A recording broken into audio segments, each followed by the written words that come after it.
আজ বানিয়েছি ভিন্ন স্বাদের এক চিকেনের রেসিপি। মিক্সি জারে 8টা কাজু বাদাম, 2 চামচ পোস্ত প্রথমে গুঁড়ো করে নেব।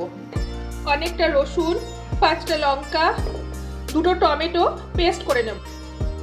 তেলে গোটা গরম মশলা ফোড়ন দিয়ে দিলাম, অল্প বাটারও দিলাম। 4টে পেঁয়াজ কেটে নিয়েছি, এবার এই তেলে দিয়ে দেব। এবার এটাকে ভালো করে ভেজে নেব। পেঁয়াজ ভাজার মধ্যে 1 চামচ মতন কাশ্মীরি লঙ্কা গুঁড়ো দিয়ে দিলাম। এবার এর মধ্যে টমেটো, রসুন আর লঙ্কার পেস্টটা দিয়ে দিলাম, দিয়ে ভালো করে কষাবো।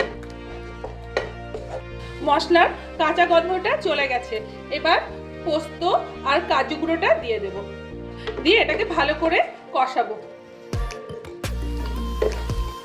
মশলাটা খুব ভালো করে কষা হয়ে গেছে, এবার এর মধ্যে দই আর নুন দিয়ে ম্যারিনেট করে রাখা চিকেনটা দিয়ে দেব।